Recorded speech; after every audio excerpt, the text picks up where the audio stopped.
OKS2I, c'est le podcast pour tout savoir sur S2I. Salut à tous, je m'appelle Sylvain et vous écoutez OKS2I, le podcast pour tout savoir sur la tech par S2I. Je voulais vous remercier pour les écoutes de cet été, en effet vous avez été très nombreux à écouter nos replays, alors merci encore. Et pour démarrer cette 3e saison, j'ai décidé de m'intéresser au secteur de la banque. On va parler de la banque au sens large, de l'IT évidemment dans le secteur banque, et on regardera aussi ce que fait S2I dans ce secteur. Pour parler de la banque, il me fallait un expert, et je l'ai trouvé. Bonjour Vincent. Bonjour Sylvain. Vincent Auréard, tu es Key Account Manager du secteur banque chez S2I, et on peut dire, je crois que tu maîtrises ton sujet. En tout cas, j'espère. Eh ben, c'est ce qu'on va voir justement. Allez, c'est parti, voici OKS2I, les enjeux du secteur bancaire. Vincent, avant de commencer, est-ce que tu peux te présenter en 2-3 mots ? Bien sûr, je suis Vincent Auréard, je travaille donc pour la direction du développement d'S2I. S2I, c'est une maison qui m'est chère, puisque c'est mon 2e passage dans la maison. Je travaillais 10 ans dans l'agence S2I Ouest. Tu nous as quittés et t'es revenu, c'est ça ? Exactement. J'ai fait une incartade, notamment dans le secteur de la tech et de la fintech ou de la regtech. Et je suis revenu en 2019 au moment où on a créé cette direction du développement, justement pour prendre en main le développement de ce secteur-là et les relations qu'on peut avoir avec nos principaux clients du secteur bancaire. Alors Vincent, comment se porte la banque quelques mois après la crise Covid ? Le secteur se porte plutôt bien. Ouais. Si on se concentre uniquement sur les résultats qui ont été publiés par les acteurs français, mais même mondiaux de manière générale pour l'année 2021, les résultats sont excellents. Ouais. On voit beaucoup d'acteurs qui ont même battu leur record en termes de profitabilité. Juste un chiffre, si on prend l'ensemble des acteurs du secteur bancaire français, le revenu net est à peu près à 40 milliards d'euros. C'est pas mal. Oui, c'est pas mal, effectivement, c'est une belle performance. Alors après, des montants comme ça signifie pas grand-chose. Mais ce qu'on peut dire sur l'état de santé du secteur, c'est qu'aujourd'hui, les principaux acteurs se portent bien, mais ils commencent à rentrer dans une période un peu plus compliquée. C'est-à-dire ? Effectivement, on rentre dans une zone d'incertitude. Ouais. Quand on vient de dire que les banques se portaient bien, que les résultats sont bons, et étaient bons en tout cas en 2021. 2022 va amener amène un nouveau paysage dans le secteur bancaire, notamment qui est marqué par une hausse de l'inflation globale qui est galopante. Et aujourd'hui, pour contribuer en fait à cette lutte contre l'inflation, une des réponses mécaniques du système, c'est cette augmentation des taux qui nous empêche, nous particuliers, d'emprunter facilement auprès des banques. Et alors, on est dans un podcast tech, Vincent. L'IT, ça représente quoi dans les banques ? Ça représente beaucoup de choses. C'est-à-dire si on fait un petit peu d'histoire, je pense que pendant très longtemps, l'IT dans le secteur bancaire était vu comme un moyen. Donc il y avait, on va dire, je vais être un petit peu méchant, mais peut-être une considération un peu faible qui était portée à l'informatique. Voilà, il fallait que ça marche pour qu'on continue à vendre des produits bancaires. Et il y a une vraie transformation pour moi qui fait qu'aujourd'hui, l'IT est vraiment au cœur du sujet, au cœur des organisations dans les banques. On voit d'ailleurs que les patrons IT dans les organisations bancaires sont de plus en plus hauts dans les organisations. D'accord ? Ils prennent plus de poids. Ouais. Ils prennent plus de poids. On va dire qu'ils ont un siège de plus en plus grand au comité de direction, au COMEX ou au conseil d'administration, comme vous voulez. Et on sent qu'aujourd'hui, c'est clairement un segment sur lequel les banques sont déjà obligées d'investir. Et elles font un axe stratégique majeur. Et quelque part, ça peut paraître assez logique, parce que si on réfléchit à ce qu'est une banque, c'est avant tout une énorme boîte qui va traiter de la donnée, des transactions, et qui au final va essentiellement opérer des transactions informatiques. La transformation s'est opérée quand à peu près ? Je dirais que ça a été c'est très progressif, c'est-à-dire l'informatique a toujours été au cœur des banques. À partir du moment où l'informatique a émergé, les banques se sont tout de suite dotées de moyens informatiques pour être plus performantes, plus efficaces, procéder et opérer plus vite les services. Je pense que ce basculement, par contre, de l'IT comme cœur de l'activité, il est relativement récent. Je pense qu'on peut dire que quoi, depuis... récent je dirais que ça s'opère dans les 7, 6, 5 dernières années, où on sent quand même des politiques de la part des banques qui sont beaucoup plus fortes de communication vers sa population IT, d'attraction des talents dans le domaine de l'IT, et peut-être aussi lié à un sentiment de perdre le fil et en tout cas la maîtrise de son activité, puisque c'était massivement externalisé. Il y a toujours beaucoup d'externalisation des sujets IT dans le secteur bancaire, on s'appuie sur des éditeurs, sur des opérateurs de services, mais comme je pense qu'il y a une prise de conscience du fait que c'est le cœur du système, il y a une vraie volonté de pouvoir réinternaliser, remaîtriser en fait les compétences autour de l'IT. Et ça, on le sent de manière assez nette depuis 5, 6, 7 ans. Est-ce que c'est venu avec l'arrivée de toutes les fintech et néobanques ou pas ?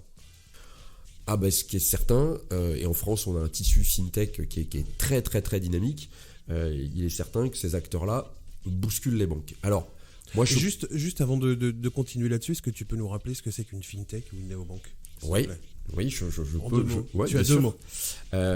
Déjà une fintech, comme son nom l'indique, c'est l'agrégation du terme finance et du terme technologie.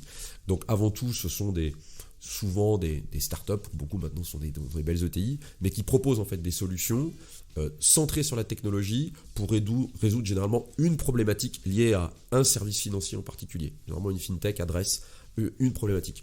Une néobanque, comme son nom l'indique, c'est une nouvelle banque.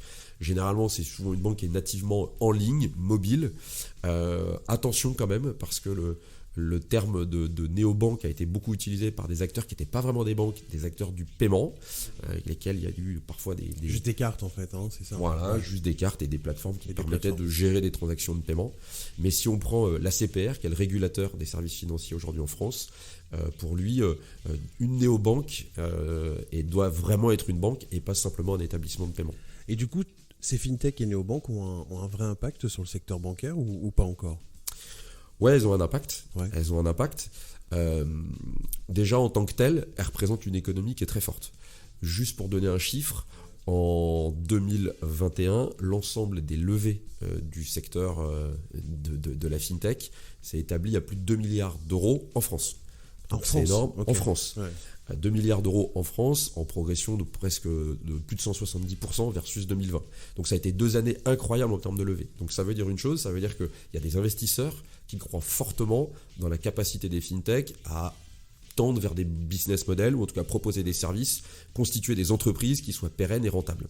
Et d'ailleurs, les investisseurs des fintech françaises sont beaucoup des Américains, des Asiatiques. On a vu Tencent qui aujourd'hui est monté au capital de Conto, qui est monté au capital de Lydia, qui sont 2 licornes françaises. Donc, il y a une vraie capacité, je pense, aujourd'hui des fintech à bousculer le paysage. Maintenant, je pense quand même qu'il y a encore une vraie marge pour qu'elles bousculent concrètement les grands acteurs et les grandes banques françaises. Oui, ils sont encore là pour un moment.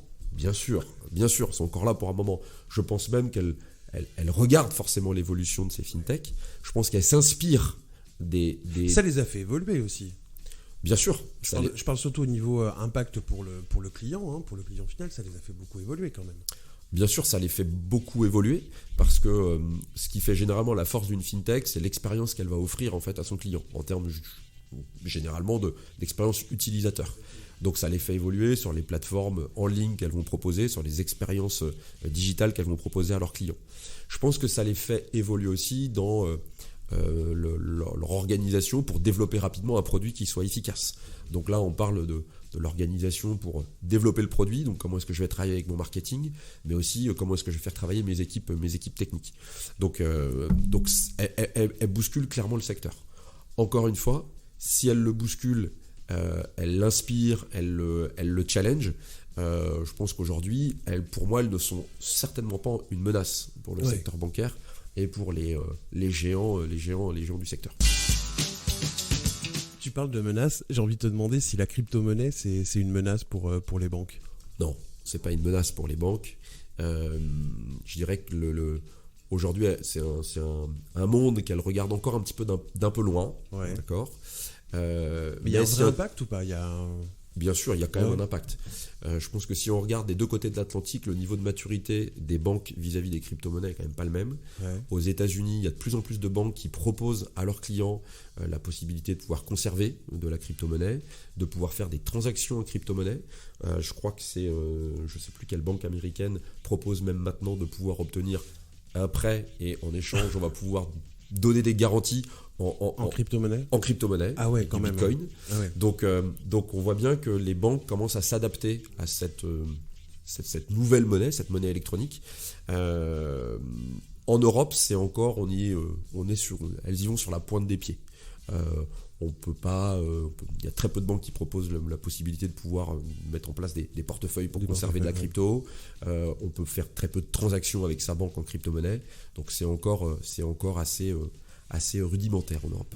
Est-ce qu'il y a d'autres enjeux dans la banque, dans le secteur ? Oui, je pense qu'il y en a d'autres. Aujourd'hui, un des enjeux forts pour moi, c'est la transformation RH qui est au cœur des banques. C'est-à-dire ? Bon, les banques sont quand même des institutions qui emploient beaucoup de monde. Pour faire tourner une banque, il faut beaucoup de salariés. Il y a des métiers très spécifiques dans la banque. Comme on l'a dit en introduction, la technologie et la transformation au travers du digital et du numérique bousculent les organisations. Et je pense qu'il y a une vraie transformation RH qui est assez simple. Et pour la schématiser, je dirais qu'il y a de moins en moins besoin de gens qui vont être derrière un guichet pour vendre des services. Le conseil se fait de plus en plus à distance, l'opération des services se fait de plus en plus à distance. Et il y a besoin de plus en plus de gens qui vont être rompus au digital, à l'IT de manière générale.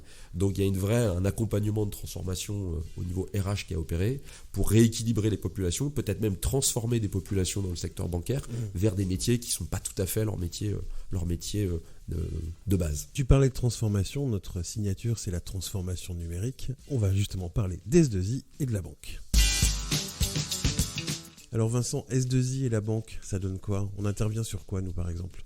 Alors déjà, en termes de taille de marché, c'est le deuxième marché du groupe, le secteur bancaire. Donc c'est pas très loin derrière le premier secteur. Ça représente un peu plus de... Le premier qui est l'aérospatiale défense. C'est à peu près 20% de l'activité des S2I. Ouais. C'est vrai si on regarde à l'échelle française comme à l'échelle internationale, à peu près les mêmes proportions. Après, on est... très marqué par le secteur bancaire, plus ou moins marqué en fonction des pays dans lesquels on se trouve. Ouais.